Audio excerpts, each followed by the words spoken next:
Saudações panorâmicas. Esta é mais uma atividade do Panorama Internacional Coisa de Cinema, que chega à sua 17ª edição, com o patrocínio do Instituto Flávia Abubakir e apoio financeiro do Governo do Estado da Bahia, através do Fundo de Cultura.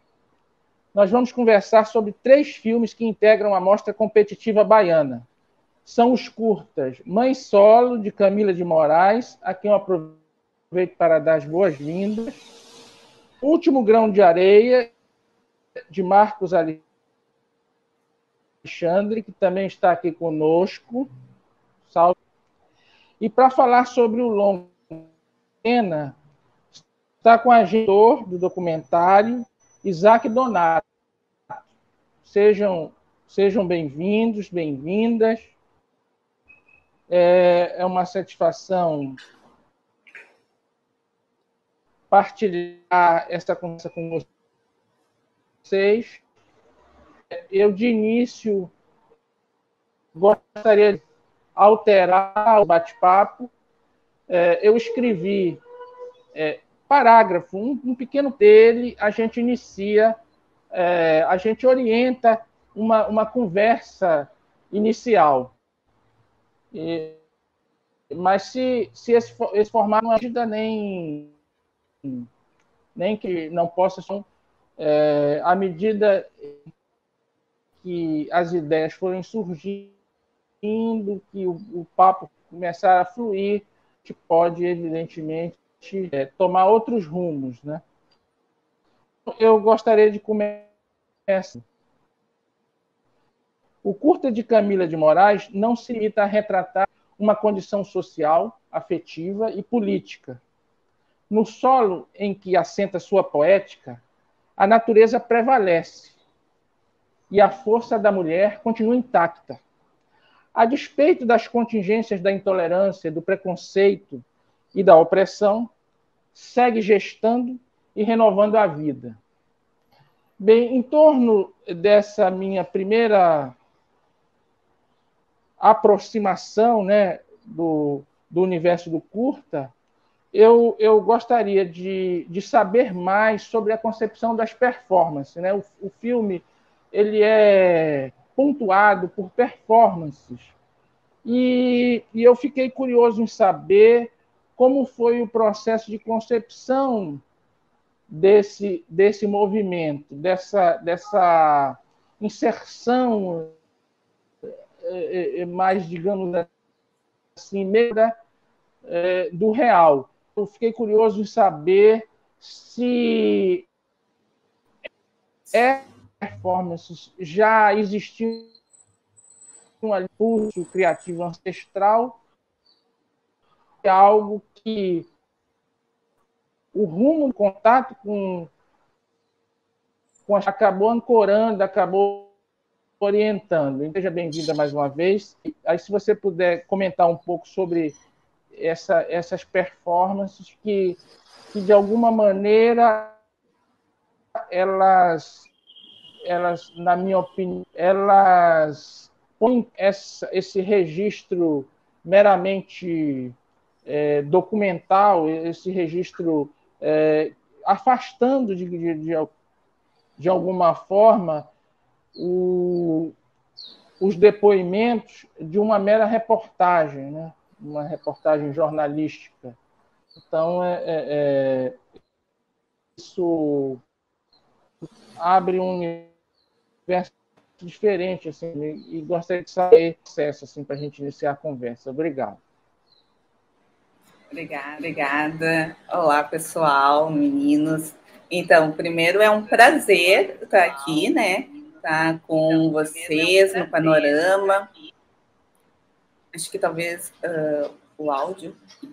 E aí, Mãe Solo, eu fui convidada para fazer a direção do Mãe Solo, desse curta documental, que fala sobre essa perspectiva de mães negras da periferia de Salvador, e ainda nesse momento pandêmico, como é que é a criação desses filhos, como é que é o sustento, como é que essas mulheres negras vivem nessa sociedade, né? Então, eu recebi o convite de Nani Sacramento e do Danilo Stael, os roteiristas desse filme, para fazer essa direção. E aí, num diálogo muito conciso com eles, né, veio essa questão toda da performance junto. Então, a gente tem, dentro desse documentário, a gente tem depoimento de duas mães, que são de gerações diferentes, uma mãe jovem, de 20 anos, outra mãe com mais de 60 anos. A gente tem um depoimento de uma socióloga, e aí tem esse interlaçamento com a performance de 3 atrizes e dançarinas daqui da cena cultural de Salvador, que é a Calu, a Lindete e a Brenda. Então, esse momento, a gente construiu esse filme em janeiro de 2021, no momento ainda que a gente está vivendo o distanciamento social, e aí a gente teve todas as nossas conversas online, os nossos ensaios online, mas pensando que o único momento que nós estivemos juntas foi no momento da gravação, que a gente gravou na Lagoa do Apaeté, que fica localizada em Salvador, um local ali com uma extensão grande de areia, com lagoa, onde é o cenário, era o cenário que a gente necessitava para esse diálogo, né? Esse diálogo vem muito porque o que é esse parir, o que é dar essa luz, o que é esse movimento dessas mulheres com essa água. Então, é muito pensando nisso, né? Quando a gente for assistir a esse filme, a gente vai ver que em todos os momentos tem essa relação com essa água, essa relação dessas mulheres que estão gerando essa vida, e como é que é no momento que tu se torna mãe, né? No momento que você está ali gerando e vai se tornar mãe para depois ser outra mulher negra que está ali também, além do seu sustento, provendo sustento de outras gerações. Então, a performance ela vem muito nesse transformar essa mulher negra até chegar a ser essa mãe. E aí a gente dividiu esse filme assim, em 3 blocos. Então, o primeiro bloco são elas ali nesse gestar, até o que elas escutam por ser mãe nessa sociedade, quais são as complicações que vieram nesse caminhar, e também qual é o afeto todo. No final, a gente tem o afeto todo dessas mulheres, né? E aí, quando a gente vai compreendendo, assim, tem uma fala da socióloga baiana Vilma Reis, que está no depoimento do filme, né? Junto com a Keisiane e com a Dona Lúcia, que ela diz ali, né? São as mãos dessas mulheres negras que sustentam a sociedade. São as mães, quando a gente vai ver os dados, são essas mulheres negras, as maiorias mães solos, que estão sustentando essa sociedade. E aí isso também vem muito do perfil da equipe do nosso filme, né? Tanto essas atrizes quanto a equipe técnica também passa por essa vivência de mãe solo, ou sendo as mães, ou sendo as filhas. Então, a gente tinha muito ali de nós também compartilhando esse momento. E a performance, ela vem desses diálogos, né? Desses diálogos, tanto da equipe quanto dessas atrizes, que a gente foi nessa conversa, colocando esse sentimento para fora, colocando como foram para elas essa experiência, e compartilhando o que é ser essa mulher negra periférica e sobreviver nessa sociedade de hoje em dia atual, né? Nesse momento também pandêmico. Então, essa performance ela vem muito desse viés de documentário, que a gente está também dialogando e fazendo esse discurso através da performance. Ótimo. Camila, eu fiz essa menção ao jornalismo porque você é formada em jornalismo e tal, e de alguma maneira você, o seu próprio movimento assim, em direção ao audiovisual assim, denota um afastamento dessa coisa mais factual, dessa coisa mais instantânea, né, da reportagem.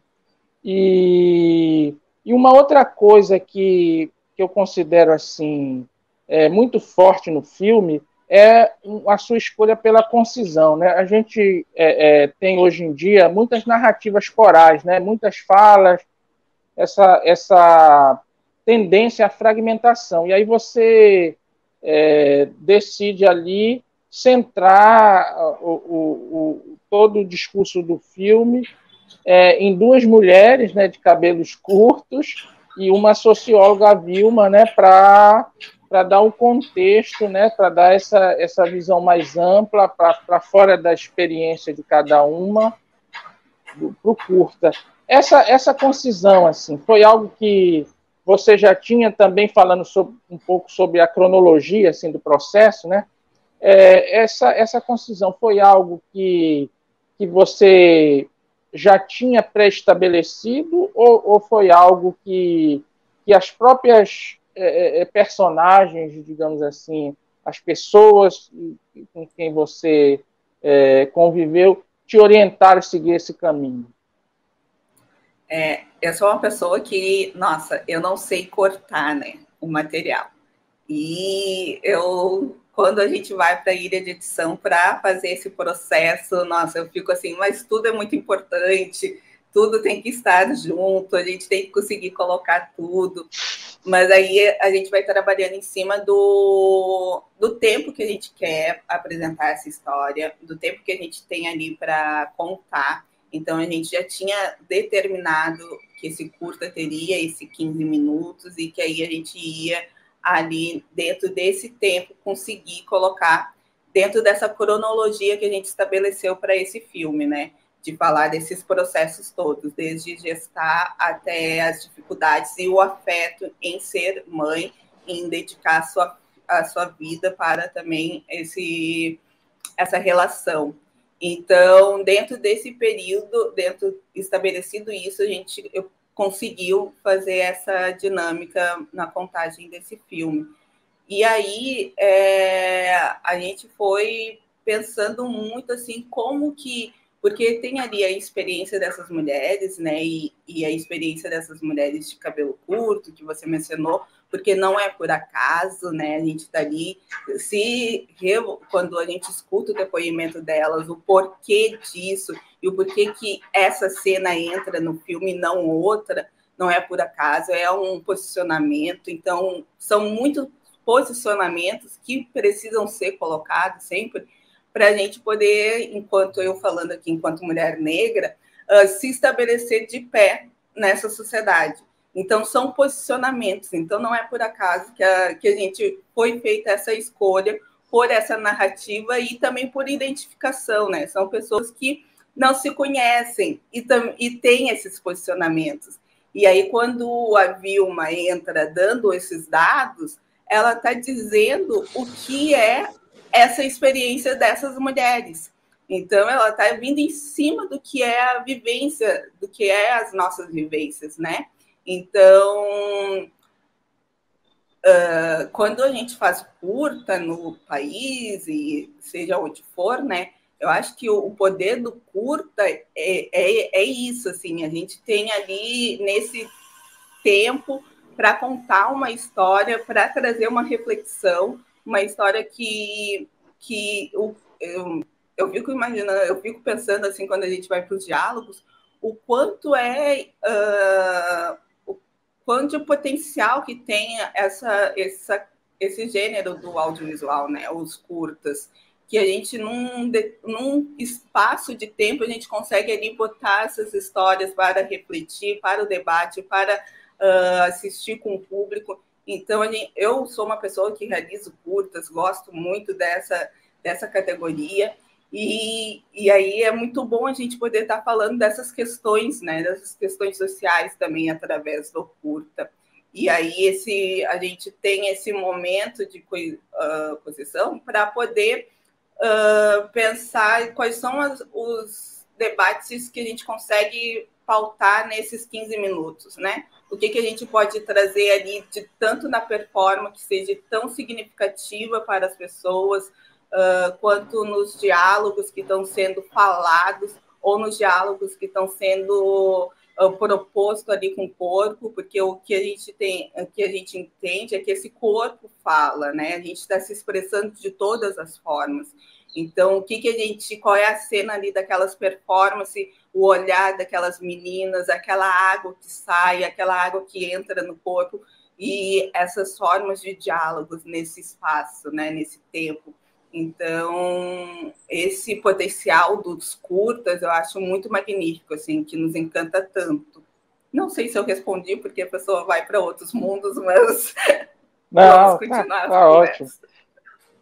Não, é perfeito o que você observou, porque eu percebo também o curta como, de alguma forma, uma reorientação do olhar, né, do nosso olhar, assim, que é um olhar do ponto de vista contemporâneo que tende à dispersão. Né? O próprio tempo que antigamente na televisão se ouvia falar assim, o tempo vale ouro. Né? Hoje o tempo está muito diluído, está muito distendido. Os telejornais têm 2 horas, 2 horas e meia. Eles repassam as informações como se fosse o rádio, né? Porque eles são recorrentes, tautológicos, então a gente perde um pouco a noção da importância da concisão, a importância de você ter um limite de tempo para comunicar uma ideia, um limite de tempo para estabelecer um discurso, né? E esse gancho do tempo me faz introduzir na conversa o Marcos Alexandre e o curta dele, O Último Grão de Areia. A gente ainda volta, Camila, e não é, como eu disse no início, nada estanque, nada rígido. Assim, eu espero que a conversa possa transcorrer assim, de maneira que todos possam participar sem ter um espaço definido dessa participação. Mas só para seguir aquele rito inicial que eu propus, eu vou falar um pouco sobre O Último Grão de Areia e depois fazer uma pergunta para o Marcos Alexandre. A nossa duna é metáfora, alegoria do tempo. O último grão de areia escorre pelos nossos olhos como notas musicais, sons que se dispersam no vento. Ao final do percurso, do paraíso rastejante do pecado original, se levanta uma mulher. Ela é o futuro. A minha primeira questão em relação ao curta, Marcos, diz respeito à música. No lugar de uma trilha sonora tradicional, você utiliza um acompanhamento musical que nos remete à experiência do cinema silencioso mesmo. Né? Esse recurso me parece assim, fundamental para estabelecer, né, instaurar a atmosfera diáfana do filme. Né? Mas surge daí, ao meu ver, um paradoxo, né? Porque essa opção por uma narrativa assim, que está no limiar do fantástico, ela se coloca num tipo de representação majoritariamente naturalista. Esse contraste, né, entre essa fuga, para utilizar o termo de fuga no sentido mesmo musical, né, do termo, essa fuga assim, através da música, que instaura o fantástico, ela foi algo assim imaginado desde lá do começo do projeto, ou foi algo que foi surgindo a partir das imagens, né? Diante das imagens que você tinha, que você captou, daí você organizou esse tempo específico, esse tempo musical específico que o curta traz. Seja bem-vindo, Marcos. Pô, gente, obrigado. Muito feliz de estar aqui presente com vocês. Camila, Isaac, Adolfo. Muito feliz também de estar no Panorama desse ano.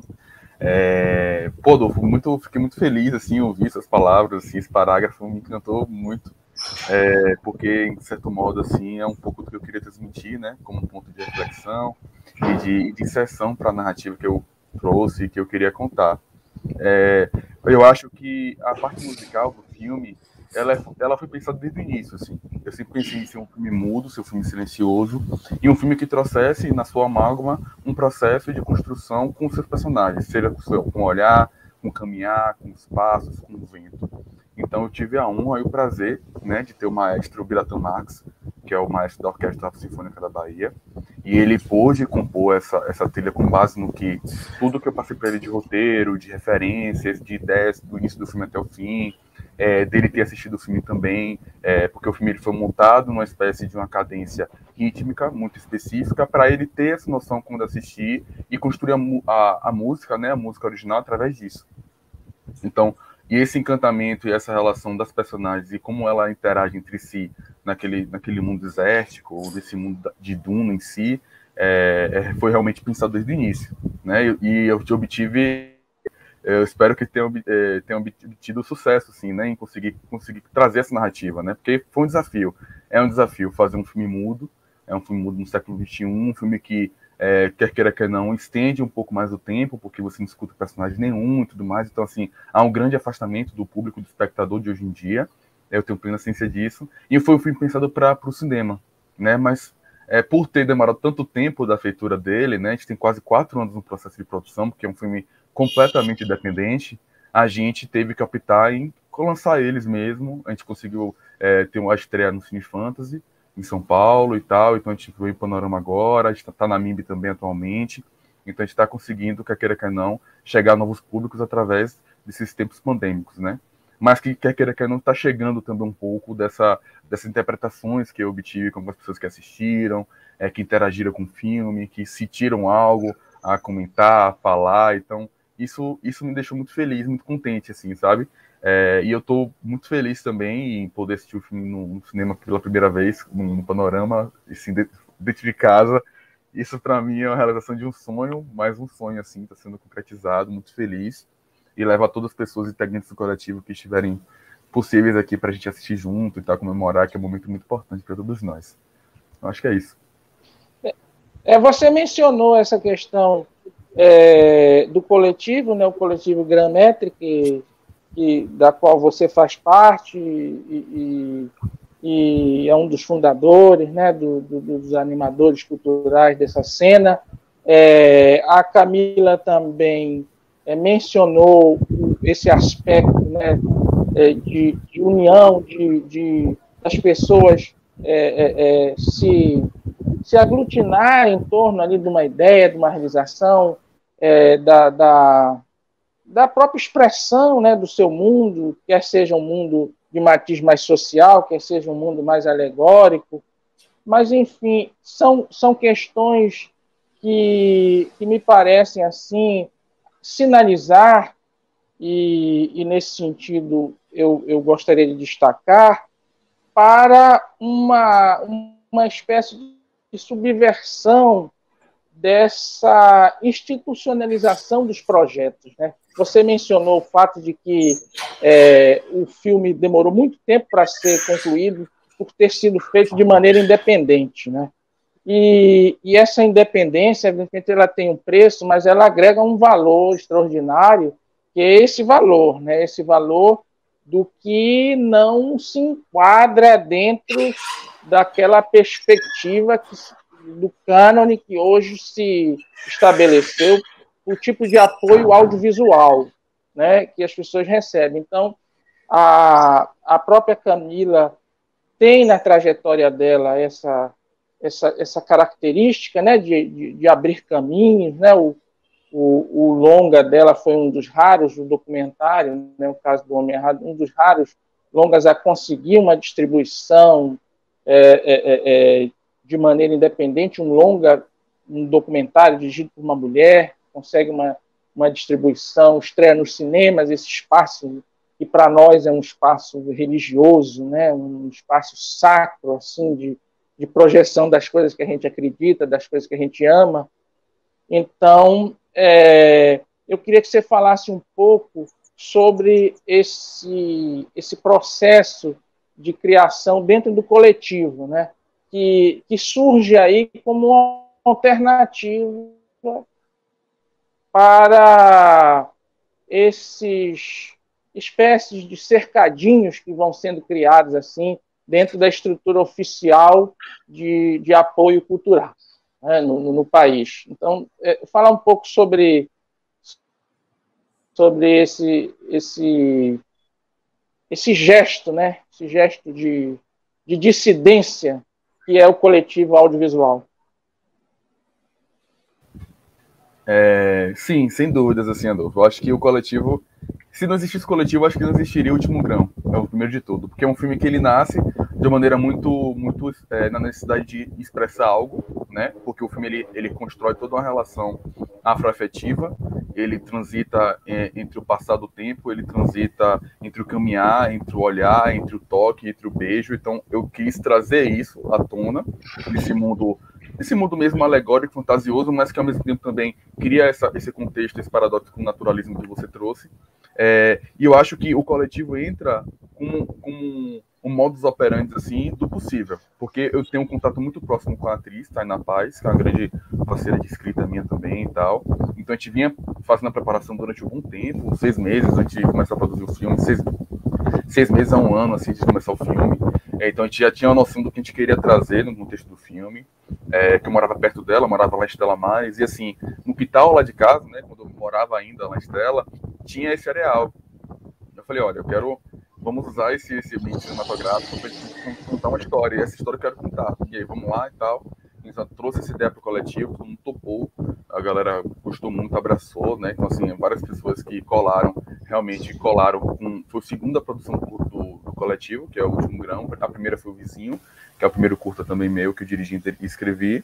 E aí a gente traz por um aspecto também de buscar construir a narrativa com esses múltiplos olhares, né? Porque a gente percebe que uma pessoa teve 2 diretores de arte, né? Nela Solano e Milena Machado. A gente teve também uma montadora, Marcela Paixão, teve um diretor de fotografia e o operador de câmera, que foi Iago Félix e Ariel Ferreira. Então a gente conseguiu dialogar e conseguir trazer. Eu também sou muito desse aspecto de conseguir construir a obra através do coletivo e das pessoas ao redor, em torno dele, né? O que as pessoas sentem ao ver o roteiro, ao ler o roteiro, ao entender o projeto. E pensando nesse ambiente político, né? Nesse ambiente um pouco transgressor, mas ao mesmo tempo também que há um certo desequilíbrio, porque há um tempo a mais para você esperar, há um tempo a mais de gestação, há um tempo de aprendizado também, de experiência para você pensar novas formas de você contar a história, mas que também demande menos tempo para a gente conseguir parar e conseguir contar nossa história antes, né, previamente. Mas tudo isso, enfim, vem empacado também com a própria Covid, né, a própria pandemia que atrapalhou muito esse fluxo da gente, mas que também não é delimitante para o que a gente vai querer e vai produzir daqui para frente. Então eu acho que esse modus operandi, eu acho que é uma possibilidade e uma opção para que pessoas pessoas que não tenham um certo contato, uma certa relação mais íntima, né, mais próxima com o cinema, tenham uma experiência de fazer um filme, assim, antes de mais nada, né? Saibam o que é fazer um filme. Então eu acho que o mote e a ideia principal é essa, assim, de conseguir fazer com que todas as pessoas que estavam ali, foi tipo o segundo, terceiro set no máximo, que eles fizeram e que conseguiram concretizar o filme. Então, isso é muito bom. E dali também surgiram outras ideias, outros filmes, outras relações, outras conexões, porque a gente consegue fortalecer, através disso, o cinema negro e o cinema audiovisual baiano. Ótimo. Camila, você quer comentar algum aspecto dessa relação assim de produção assim quase de resistência, né, que é uma característica do seu trabalho, e desse tensionamento com essas instâncias oficiais assim de patrocínio, de apoio e fomento ao audiovisual? Sim, sim. Assim, a importância desse coletivo, a importância de a gente estar unidos para conseguir produzir a ideia de algum parceiro, e aí vem a equipe para fazer isso acontecer. Isso é muito importante, isso é muito forte, né? E aí nas nossas produções tem acontecido isso. Eu tenho aliado um discurso com a prática, no qual, enquanto pessoa negra, trabalhando no audiovisual, eu tenho cada vez mais a vontade de trabalhar com profissionais negros e com mulheres e ter dignidade para esses trabalhos. Então, quando a gente traz assim, como exemplo, Casa do Homem Errado, que foi um longa, foi um documentário, a gente fez de forma independente, né, com esse coletivo, a gente fez uma produção, uma distribuição independente, só que o que a gente vem falando é que isso é muito bom porque a gente tem parceiros que faz acontecer, a gente tem parceiros qualificados para fazer acontecer. Porém, a gente precisa ter recursos financeiros, a gente precisa ter acesso para produzir. Então, eu acho que são duas coisas, né? Existem duas coisas. Há essa parceria e esses coletivos extremamente necessários para a gente poder produzir, mas também a gente não pode produzir sem dinheiro. Eu não posso levar mais de 8 anos para tirar do bolso para fazer um filme, levar 3 anos para conseguir fazer uma distribuição. Isso não pode mais acontecer. E isso não pode ficar sendo decorrente, principalmente para os profissionais realizadores negros, né? Ter essa condição de trabalho. E aí, quando eu fui convidada para fazer a direção do Mãe Solo, já vem num processo também de algum tempo, né, esse convite. Já faz um tempo que o pessoal fez esse convite, mas esse ano conseguiram acessar um recurso. Então, foi uma produção totalmente diferente das outras produções que eu fiz. Era uma produção onde a equipe toda estava ali, sendo remunerada dignamente para esse trabalho. Então, a gente tinha condições para estar ali se dedicando, trabalhando criativamente, se dedicando para isso, fazendo esse material. E depois, assim, foi um processo super rápido em comparação aos outros processos que eu tenho feito, né? A gente produziu, entrou no set em janeiro, finalizou no primeiro semestre, e no segundo semestre, agora de 2021, a gente já começou a rodar por alguns festivais.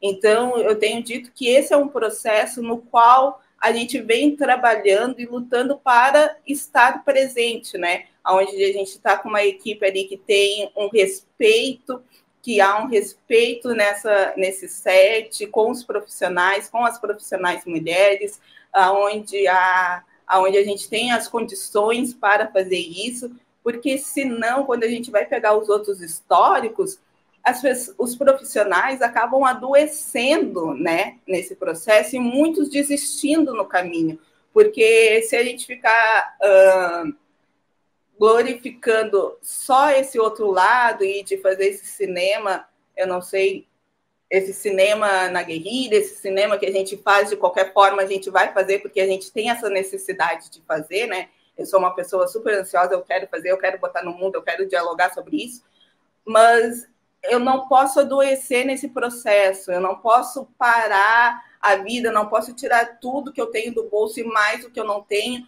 para fazer isso, enquanto outras pessoas estão fazendo com condições, né? Então, eu acho que isso é muito importante nesses debates, né? A gente mostrar essas realidades e lutar por realidades dignas para todos os profissionais do audiovisual, sejam profissionais do cinema negro ou não, e implementando, né, porque o cinema negro é dentro do audiovisual brasileiro, então a gente precisa ter as mesmas condições para essas produções, né? Mas foi o que o Marcos falou, assim, a gente só consegue produzir, e aí quando a gente pensa no cenário do audiovisual, a gente só consegue produzir como um coletivo, porque é essa arte que é de união, que é essa arte que necessita, mas que também necessita muito ter os recursos financeiros para isso. Sem dúvida, né? Houve uma facilitação por meio dos avanços tecnológicos, né, do acesso, mas é como você bem lembrou, a gente não pode romantizar demasiado, né, esse gesto de resistência e aceitar pura e simplesmente essa estrutura, né, colocada aí, né, de apoio ao audiovisual, né? Mas eu destaco, eu saúdo o tensionamento que esse tipo de produção provoca no próprio sistema, né? E fico feliz de ver que esse tensionamento acaba trazendo algumas, digamos assim, transgressões muito pertinentes, como, por exemplo, no seu curta, que é, digamos assim, apoiado pela Prefeitura, né, Municipal de Salvador, mas que, ao mesmo tempo, tem um discurso bastante contundente contra a política, né, de acesso às creches que essa mesma Prefeitura põe em prática na cidade. Então, eu acho que é interessante também ver essa crítica, né, vindo de dentro, né, e nos dá alguma esperança, né, de ares democráticos, né, tão ameaçados nos tempos em que nós vivemos. Vamos passar agora para o longo, Açucena. Isaac, é uma satisfação tê-lo aqui.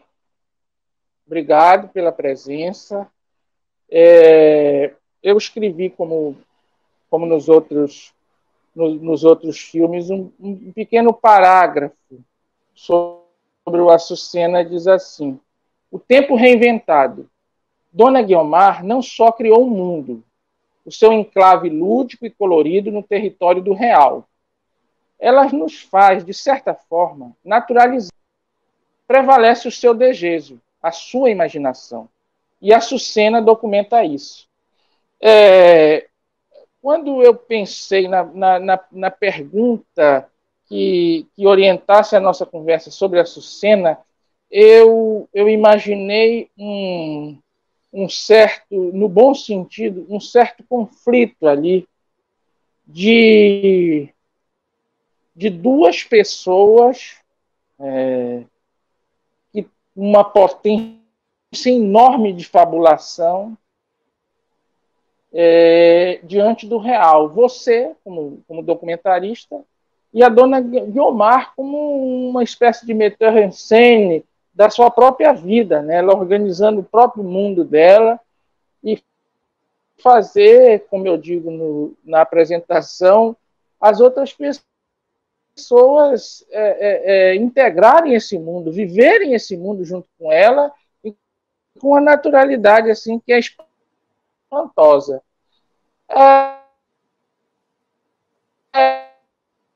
A minha primeira questão seria: foi difícil assim roteirizar, produzir uma realidade assim tão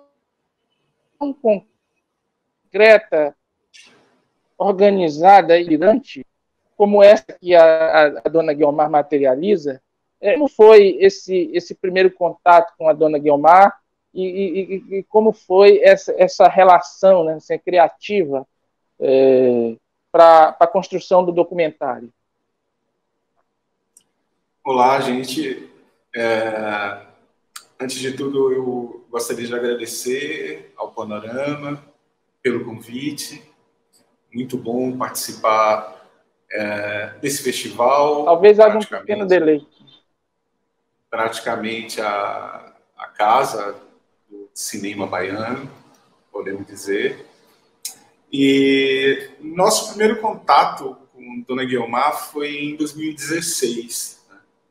Na época, a Marília Cunha, que é a co-roteirista e produtora do filme, ela estava desenvolvendo uma pesquisa para um outro projeto, e aí apareceu a Açucena na nossa vida, e o que nos fascinou muito, até pela maneira como Dona Guiomar consegue fabular sem ser fictícia. E aí, quanto mais ela fabula, mais real, né, se torna para a sua comunidade.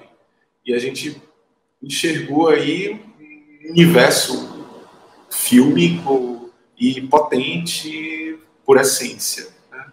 Existe uma uma história que já está dada ali e que a gente buscou até sintetizar na sinopse do filme, que vem com a marca de síntese do tempo, né? Quando a gente acentua que na sinopse, né, que todos os anos uma mulher de 67 anos comemora seu aniversário de 7 anos. Então, a gente tinha ali toda a história que a gente precisava para fazer o filme. Nós começamos a desenvolver esse projeto e durante essa realização, né, vários pontos de conexão foram sendo estabelecidos, sobretudo com a minha biografia. É uma história que rememora a minha avó centenária e outras 3 tias minhas que também produziam esse mundo próprio e faziam instituir, né, a sua realidade perante os seus, perante a sua comunidade. Eu presenciava isso quando criança, já. Desse imaginário, né, dessa força assim memorial e o que essa narrativa, né, nos apresenta, a gente passou a construir o roteiro buscando vencer 2 desafios, né? 2 pontos que estão interligados ali na construção do filme, que era como transformar, né, por meio do cinema, né, das imagens em movimento, né, algo que não é da ordem do visível, né? Questionando todo o modo de conhecimento ocidental, eurocentrado, que historicamente fomos obrigadas a obedecer nessa trajetória de país colonizado. Outro desafio que vem também no processo de realização do filme foi como lidar, né, com a presença da religiosidade, questionando os próprios pressupostos do que se entende por cinema ou os gêneros, né? Açucena é uma ficção, Açucena é um documentário. Então, nessa forma de construir o filme, que está intimamente ligada ao mundo de Dona Guiomar e a sua comunidade, nós temos ali um modo de convivência milenar e que nós buscamos registrar através da nossa lente, né? E também entendendo que, em momento algum, a gente buscou, por exemplo, tratar dos aspectos objetivos e institucionais da religião, por assim dizer.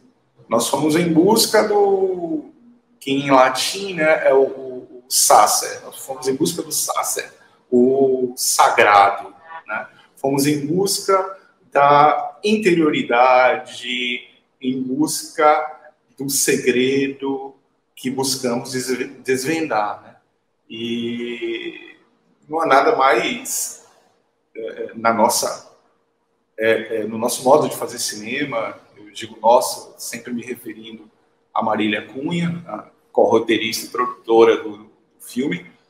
No nosso modo de fazer cinema, essa é a representação que a gente acredita, né? Que é uma história que se faz a partir do próprio tempo das personagens, né?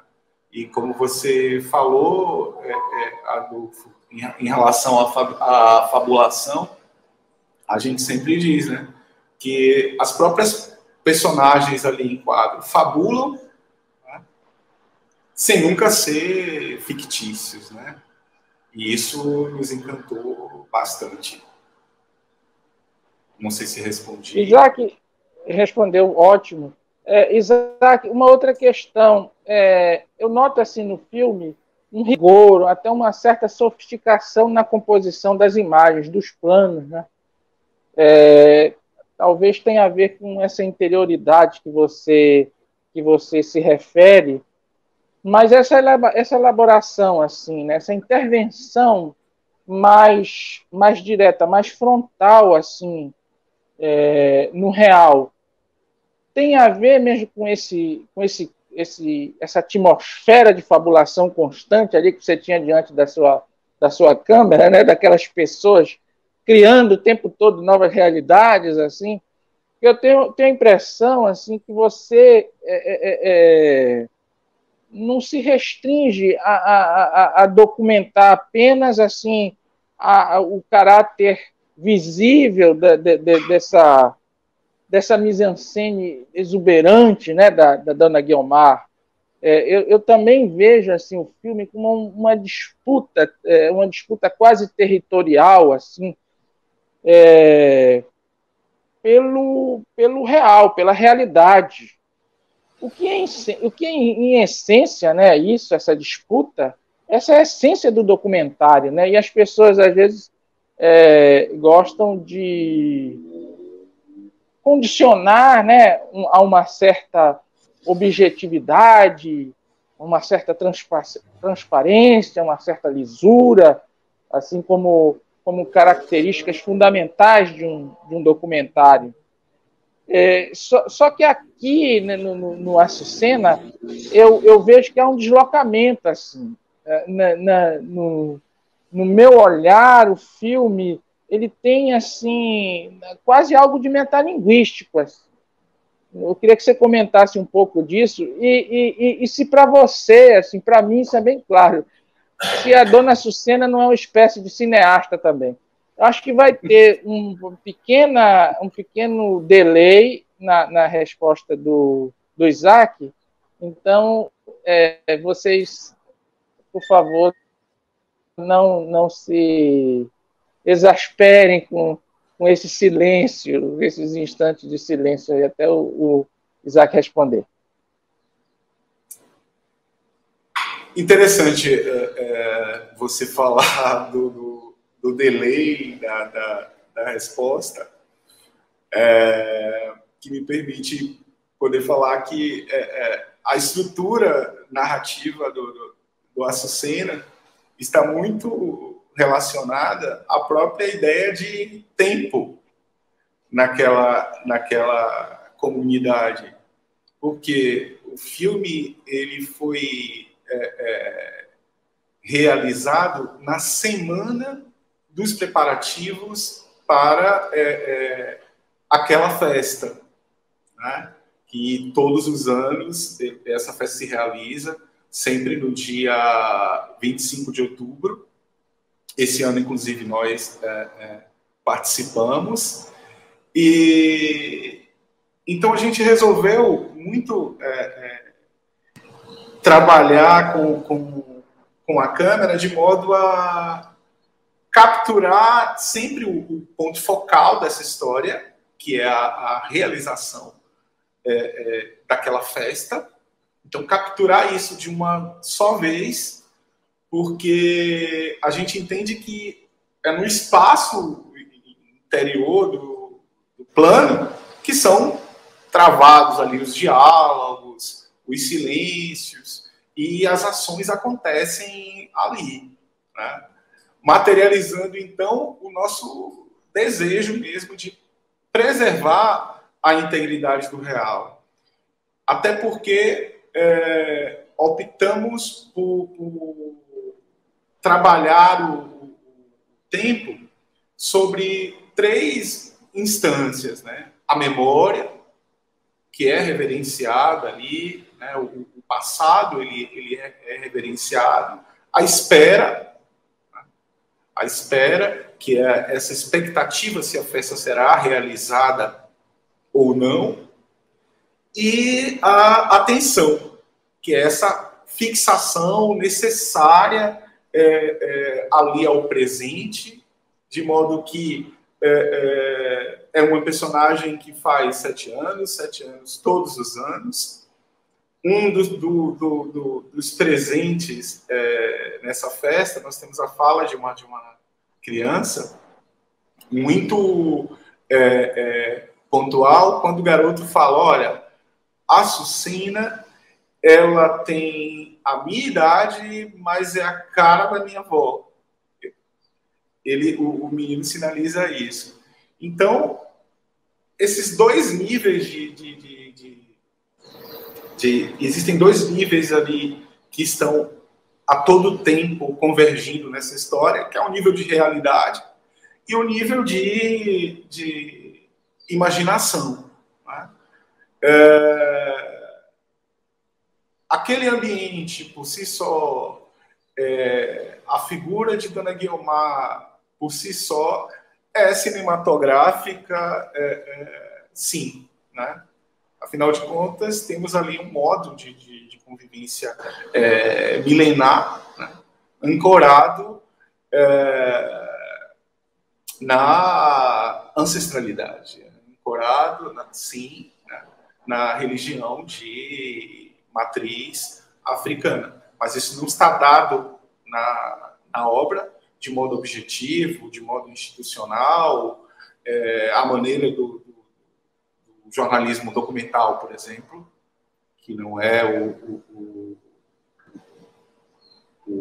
o modo de fazer que caracteriza a nossa produtora, que é a MUVI e Ações Audiovisuais, que a gente costuma dizer que podemos fazer tanto ficção quanto